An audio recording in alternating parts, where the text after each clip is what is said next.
주시는 하나님의 말씀은 고린도전서 11장 17절로 27절까지의 말씀입니다. 고린도전서 11장 17절로 27절까지의 말씀 찾으셨으면 함께 한 목소리로 봉독하도록 하겠습니다. 내가 명하는 이 일에 너희를 칭찬하지 아니하나니 이는 너희의 모임이 유익이 못되고 도리어 해로움이라. 먼저 너희가 교회에 모일 때에 너희 중에 분쟁이 있다함을 듣고 어느 정도 믿거니와 너희 중에 파당이 있어야 너희 중에 옳다 인정함을 받은 자들이 나타나게 되리라. 그런즉 너희가 함께 모여서 주의 만찬을 먹을 수 없으니 이는 먹을 때에 각각 자기의 만찬을 먼저 갖다 먹으므로 어떤 사람은 시장하고 어떤 사람은 취함이라. 너희가 먹고 마실 집이 없느냐? 너희가 하나님의 교회를 업신여기고 빈궁한 자들을 부끄럽게 하느냐?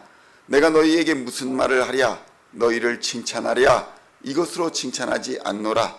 내가 너희에게 전한 것은 주께 받은 것이니 곧 주 예수께서 잡히시던 밤에 떡을 가지사 축사하시고 떼어 이르시되 이것은 너희를 위하는 내 몸이니 이것을 행하여 나를 기념하라 하시고 식후에 또한 그와 같이 잔을 가지시고 이르시되 이 잔은 내 피로 세운 새 언약이니 이것을 행하여 마실 때마다 나를 기념하라 하셨으니 너희가 이 떡을 먹으며 이 잔을 마실 때마다 주의 죽으심을 그가 오실 때까지 전하는 것이니라. 그러므로 누구든지 주의 떡이나 잔을 합당하지 않게 먹고 마시는 자는 주의 몸과 피에 대하여 죄를 짓는 것이니라. 아멘. 할렐루야. 오늘은 고린도전서 11장 17절로 27절까지의 말씀을 본문으로 유익한 모임을 이루라 라는 제목으로 은혜의 말씀을 함께 나누고자 합니다. 성도 여러분, 고린도 교회는 바울이 눈물로 세운 교회입니다. 눈물로 세우고 부지런함으로 또 정성으로 지극함으로 세운 교회였음에도 불구하고 많은 문제를 가지고 있었던 교회이기도 했습니다.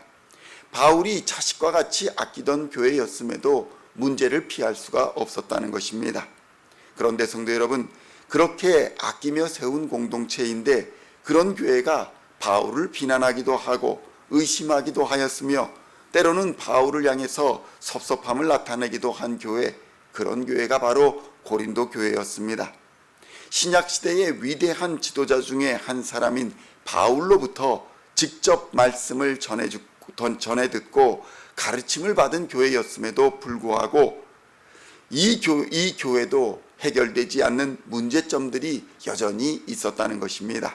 성도 여러분, 그런데 고린도 교회가 겪고 있던 문제는 오늘날의 교회에서도 여전히 드러나고 있는 고질적인 문제들입니다.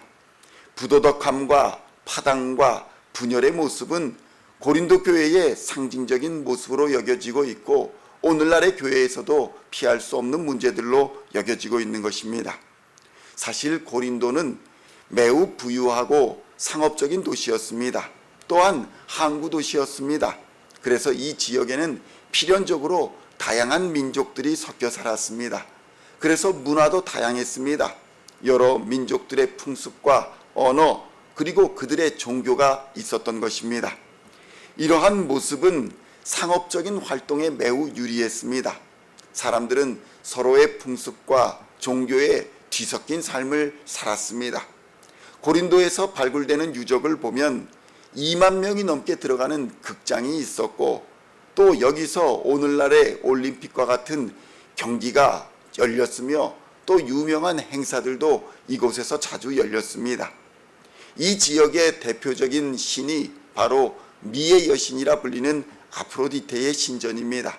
그리고 이곳에서 매우 음란하고 부도덕한 행위가 다양한 종교 행사다라는 이름으로 펼쳐지기도 했던 것입니다. 항구도시답게 곳곳에 술집이 넘쳐났습니다. 성도 여러분, 타락한 도시의 전형을 보여주는 도시가 바로 고린도라는 도시였던 것입니다. 이런 문화 속에서 이런 언어와 풍습과 관습 속에서 고린도 교회가 세워졌습니다. 그래서 필연적으로 다양한 문화들과 부도덕함과 분열과 교회가 싸워야 하는 상황이었던 것입니다.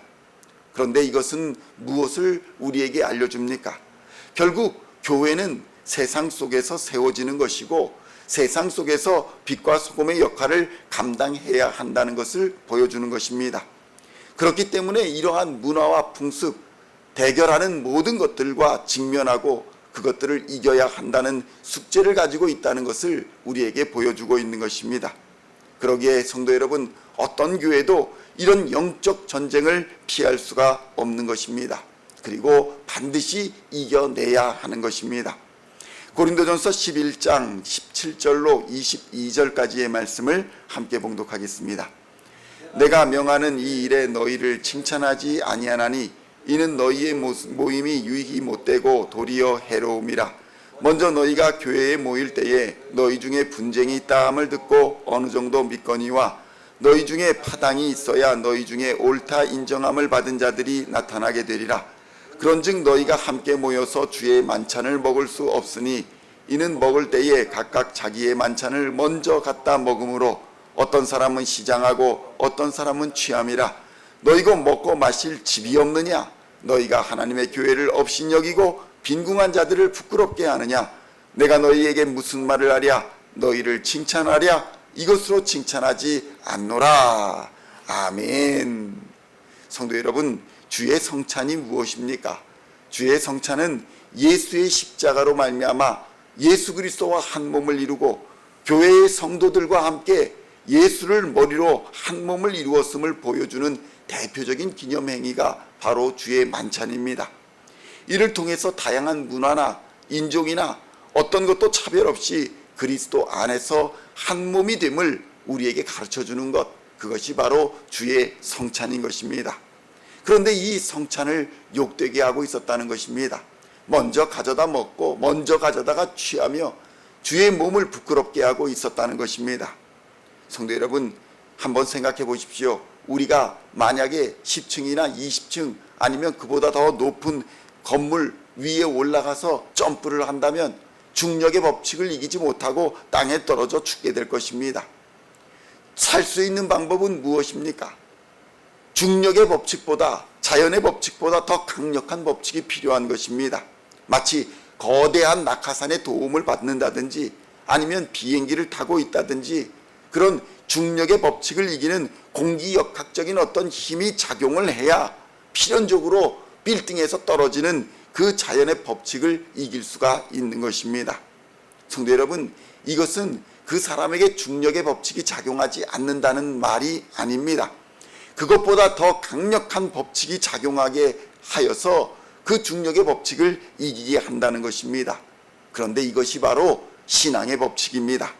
그리스도인 신앙의 법칙이 바로 이것입니다. 죄와 사망의 법칙은 누구에게든지 예외 없이 작동하는 강력한 자연의 법칙입니다. 그러나 예수 그리스도 안에 있는 생명의 성령의 법이라는 법칙이 작동하면 우리는 죄와 사망의 권세를 이기고 승리하게 되는 것입니다. 죄와 사망의 권세가 없어지는 것이 아닙니다. 그것을 이기고 압도하게 된다는 것입니다.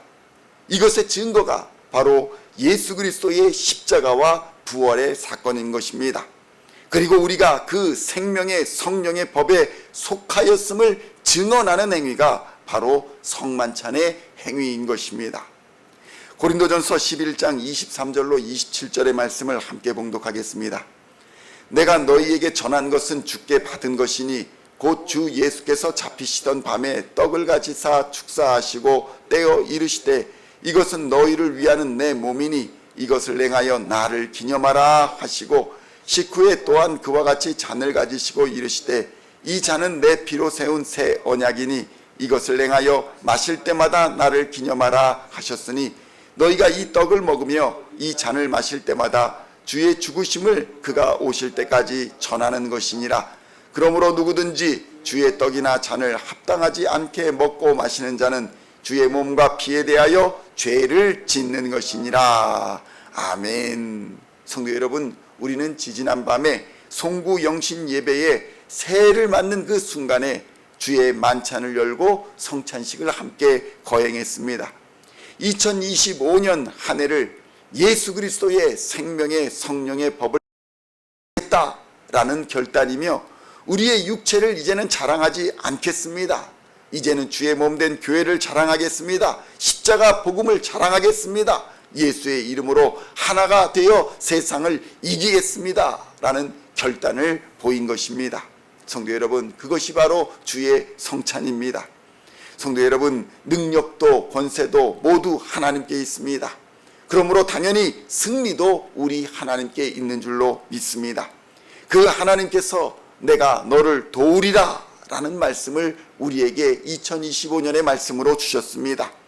2025년 이 말씀을 붙잡고 믿음의 법칙으로 세상의 권세와 악한 마귀 권세와 죄악의 권세, 어둠의 권세, 분열과 다툼의 권세, 불안과 두려움의 권세를 이기는 시온의 성도님들 다 되시기를 우리 주 예수님의 이름으로 간절히 축원드립니다. 기도하시겠습니다. 하나님 아버지, 감사합니다. 2025년의 문을 열면서 내가 너를 도우리라 라는 말씀을 허락하여 주시니 감사합니다. 이제는 예수 그리스도 생명의 성령의 법을 따라 살겠습니다. 우리의 육체를 자랑하지 아니하고 주의 몸된 교회를 자랑하며 살겠습니다. 예수 십자가의 복음을 자랑하며 살겠습니다. 예수의 이름으로 하나가 되어 세상을 이기는 삶을 살겠습니다. 하나님 역사하여 주시옵소서. 주의 몸 대신 떡을 먹으며 주의 피 대신 잔을 마실 때마다 주의 죽으심을 기억하게 하시고 또 주의 사심을 기념하게 하여 주시옵소서. 어디서든지 예수 그리스도로 말미암아 믿음으로 승리하게 하여 주시옵소서. 자연의 법칙과 죄악의 법칙, 모든 법칙들을 이기는 하나님의 법칙을 따라 사는 하나님의 사람들 다 되게 하여 주시옵소서. 감사를 드리오며 우리를 구원하신 우리 주 예수 그리스도의 이름으로 간절히 기도하옵나이다. 아멘.